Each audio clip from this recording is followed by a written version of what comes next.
Hello and welcome back to the Anger Secrets podcast, where we dive into the art of controlling your anger, mastering your emotions, and creating calmer, happier, and more loving relationships. I'm your host, Alastair Duhs, and as always, I want to thank you for joining me today. It's no small step to acknowledge that you have an issue with anger, and as always, I want to remind you that I'm here to help. If you need help, support, or encouragement at any time, please reach out to me via my website, angersecrets.com, and I'll be more than happy to assist you in any way I can. In today's episode, I'm going to be diving deep into a topic that touches on the core of anger management. That is recognizing what triggers your anger. Many people, for instance, experience anger on a regular basis, but often don't take the time to understand what exactly is causing it. By understanding your anger triggers, you can gain greater control over your emotions and reduce the frequency and intensity of your anger episodes. So, let's begin by defining what an anger trigger actually is. An anger trigger is essentially a specific situation, behavior, or emotional state that sparks your anger. It's a little bit like a button that, when pressed, releases your anger response almost automatically. Understanding these triggers is the first step towards managing your anger. However, anger triggers are often highly personal and can vary greatly from one person to another. For example, some people might find themselves incredibly angered by things like being interrupted while speaking, or when they feel undervalued at work. Others might react strongly to personal criticism or feeling ignored. And others may have a strong emotional response to specific events or memories that remind them of past traumas or painful experiences. To help understand and recognize your own anger triggers, it is useful to think about a recent time when you felt angry. Try to recall what was happening to you in this situation. Who was involved? What were you thinking or feeling at that time? By reflecting on these questions, you can start to identify your potential triggers for your anger.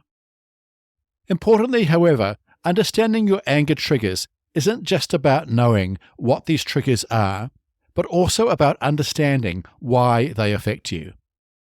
Often, for instance, anger triggers aren't about what is happening in the moment, but they are connected to past experiences, deeper underlying issues, or even your deepest fears and insecurities. After working with over 15,000 people over the last 30 years, to help them identify and manage their anger triggers, some of the most common anger triggers are feeling disrespected or undervalued, experiencing injustice or unfair treatment, feeling like your personal boundaries have been violated, and feeling criticized or judged. Unsurprisingly, financial stress, work pressure, feeling tired, personal insecurities, feeling inadequate, and consuming alcohol or drugs also rank highly on the list of what fuels people's anger. But let's talk about you. What are your anger triggers? Take a moment now to reflect on this question and see if you can identify any recurring patterns or themes in your anger episodes. You can even pause this podcast episode as you do this. Okay, once you have a better understanding of what your anger triggers are, it's important to remember that recognizing these triggers is just the first step towards managing them effectively. The next step will be learning and practicing specific techniques to control your response to these triggers and transform your relationship with anger. Of course, there are many ways to do this. Some of the most effective ways are: number 1, keep a personal diary or journal to write down times when you became angry. In this journal, write down what happened in these situations, how you felt, and who was involved. Include things such as what thoughts you were having, what physical sensations you experienced, and what feelings the situation brought up for you. In my comprehensive online course, The Complete Anger Management System, I will introduce you to an anger diary. This diary is a detailed record of past events that made you angry, including what triggered you in these situations. I also give you thoughts and ideas about how to avoid being triggered, such as by changing your thoughts in the situation to more useful or constructive thoughts. Number 2, a second way to manage your anger triggers is to recognize what I call your early warning signs of anger. Your early warning signs of anger are the physical, emotional, and cognitive signs that you are becoming triggered by a situation. As I have discussed in previous podcast episodes, as well as in the Complete Anger Management System, recognizing these early warning signs of anger is a crucial first step to being able to de-escalate anger before it becomes too extreme and avoid being triggered too far into an anger episode. A third way to manage your anger triggers is to practice a process I call cognitive reframing. Cognitive reframing involves identifying and challenging negative or unhelpful thoughts that may be contributing to your anger triggers. For example, if you often feel angry when criticized by your partner, you may be having thoughts such as, "They don't appreciate me," or "They are always negative towards me." By reframing these thoughts to more rational and balanced ones, such as, "They may be trying to help me improve," or "My partner may be stressed out about something and unintentionally took it out on me," you can decrease the intensity of your anger response. The fourth way to manage your anger triggers is to seek professional help for your anger. This may include seeking out a local therapist or counselor who can provide you with the tools and support to better understand and manage your anger triggers. Alternatively, I offer a range of ways to help you control your anger, including one-on-one coaching and a powerful online course that will teach you the skills needed to recognize and manage your anger triggers effectively. Remember, mastering anger is an ongoing process. It takes self-awareness, practice, and patience.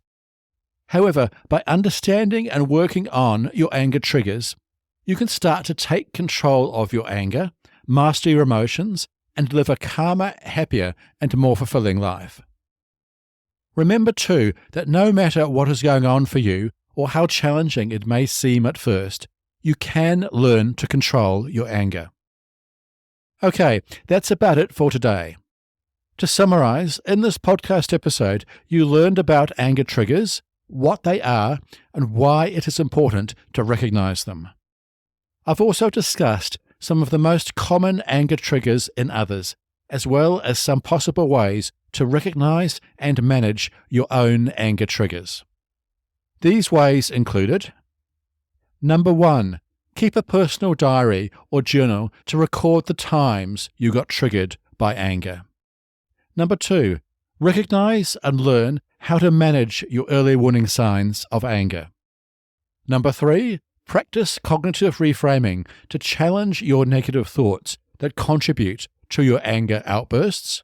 And number 4, seek professional help if needed, including attending coaching, therapy, or my powerful online course.